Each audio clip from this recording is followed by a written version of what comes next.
Em vídeo divulgado pelas redes sociais, o senador Plínio Valério comemorou a instalação da CPI das ONGs da Amazônia.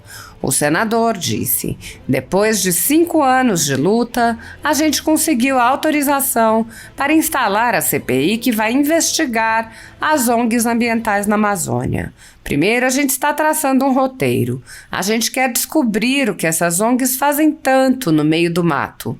Eu sei, mas a gente precisa oficializar. O senador apontou questões que serão abordadas pela CPI, dizendo: por que elas recebem dinheiro? De quem recebem esse dinheiro? Para quê? E o que fazem com esse dinheiro? Vamos abrir essa caixa preta. Essas ONGs têm que ser auditadas, tem que ser propagado o mal que elas nos causam. Então, a CPI das ONGs vai abrir essa caixa preta.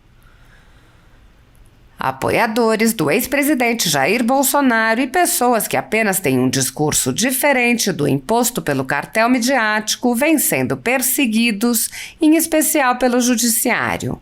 Além dos inquéritos conduzidos pelo ministro Alexandre de Moraes, do Supremo Tribunal Federal, também o ex-corregedor do TSE, Luiz Felipe Salomão, criou seu próprio inquérito administrativo e ordenou o confisco da renda de sites e canais conservadores, como Bárbara do canal Te Atualizei e a Folha Política.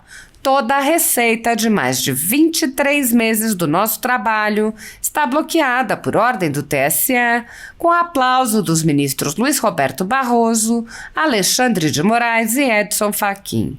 Sem a possibilidade de receber a renda de seu trabalho, o jornal corre o risco de fechar. Se você apoia o trabalho da Folha Política e pode ajudar, use o QR Code para doar qualquer quantia para a empresa Raposo Fernandes ou use o código ajude@folhapolitica.org. Caso prefira, há a opção de transferência bancária para a conta da empresa Raposo Fernandes, disponível na descrição deste vídeo e no comentário fixado no topo.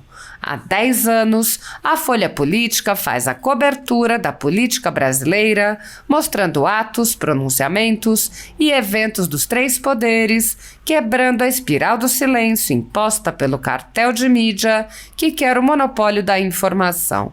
Pix ajude@folhapolitica.org. Assista!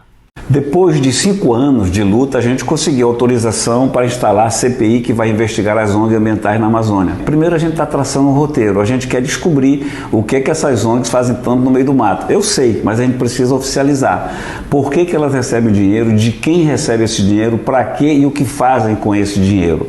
Vamos abrir essa caixa preta. Essas ONGs têm que ser auditadas, essas ONGs têm que ser propagado o mal que elas nos causam. Então, a CPMI das ONGs vai abrir essa caixa preta. E você concorda com a CPI das ONGs? Senhores senadores, em um esforço para pressionar o Congresso a votar a chamada lei das fake news, ou de censura, como preferimos chamar, o ministro Flávio Dino, que hoje deu a demonstração de arrogância aqui no Senado, produziu uma ameaça tão estarrecedora quanto esclarecedora. Após defender a proposta e dizer que prefere ver a questão regulada por lei, aprovada pelo Congresso, partiu para o ataque. Disse que, abre aspas, os adeptos do faroeste digital, assim desqualificando os opositores, conseguiram impedir esta aprovação que ficasse sabendo. A repressão seria feita inevitavelmente. Flávio Dino afirmou que o governo conta com a legislação derivada de decisões administrativas, inclusive do Ministério da Justiça, e que também a regulação poderia vir do Judiciário. E falou dos processos que lá no Judiciário, no Supremo, para ser mais exato, tramitam. Concluiu, ao meu ver, belicosamente, quem resistir, perderá. A tradução disso tudo é que o governo está disposto a impor a sua vontade, seja por mecanismos, seja por qualquer mecanismo, seja ele qual for. Há, porém, outras gravíssimas implicações. Trata o judiciário, isso fica patente, ainda que de forma camuflada que ele pretende, como braço auxiliar dos desígnios do Executivo. E, enfim, torna claro que para o atual governo o Congresso Nacional não serve para absolutamente nada. Ou, se funcionar, será ultrapassado.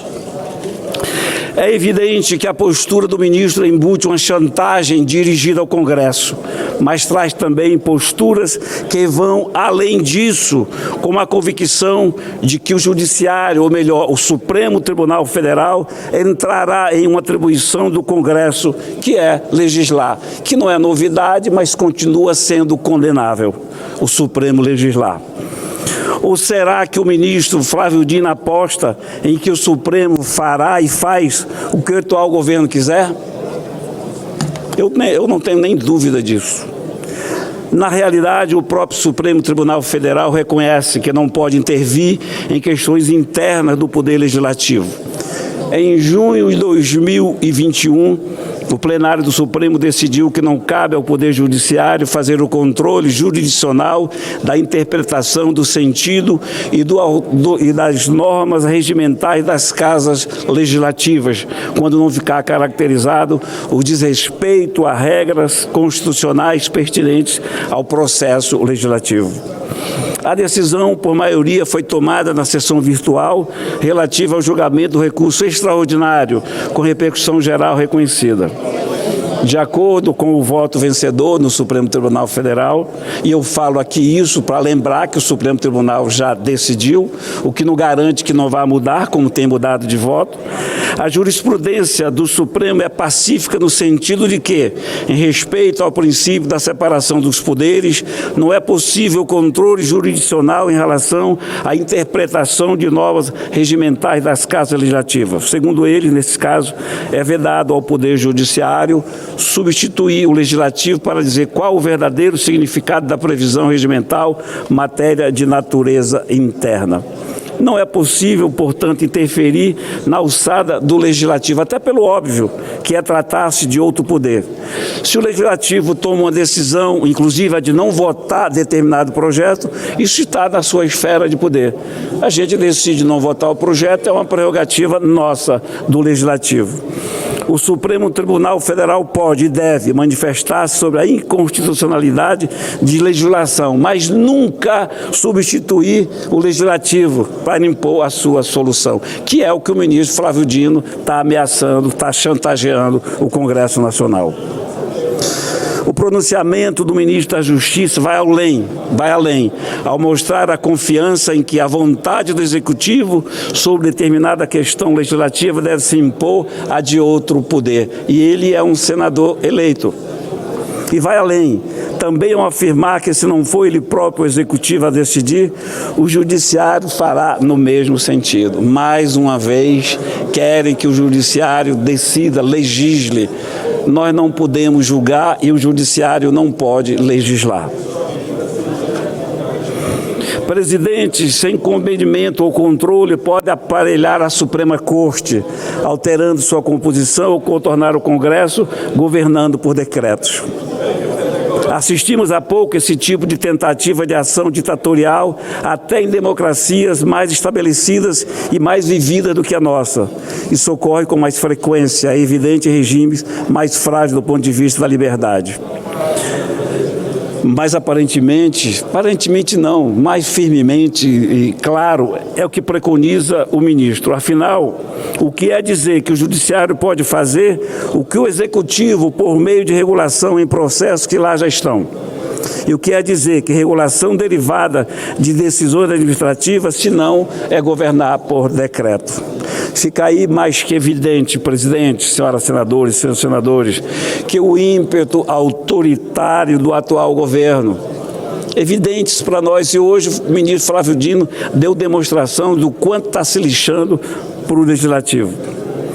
Seria até dispensável lembrar que esse ímpeto se manifesta no projeto em que se relaciona a fala truculenta do ministro em relação à lei das fake news. Vamos lembrar que todo ele se prende à declaração de que uma postagem é verdadeira ou falsa.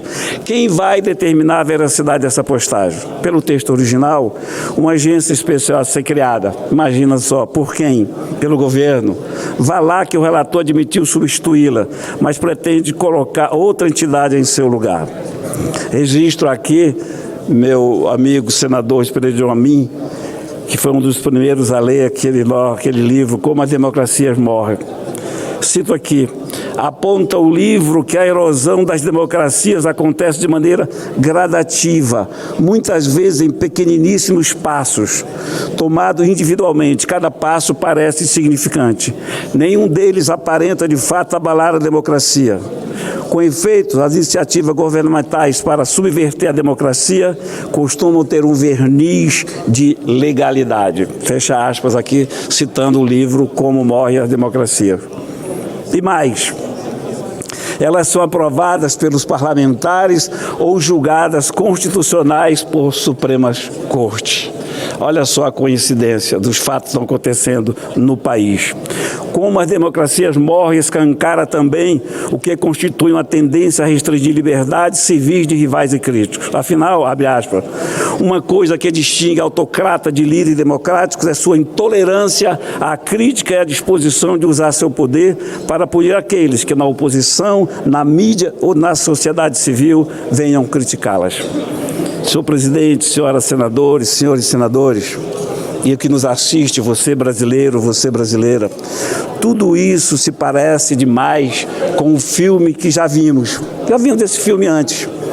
E parece mais ainda com o filme que estamos vendo agora, cujo desfecho, eu posso dizer, o final será favorável ao vilão e não ao mocinho.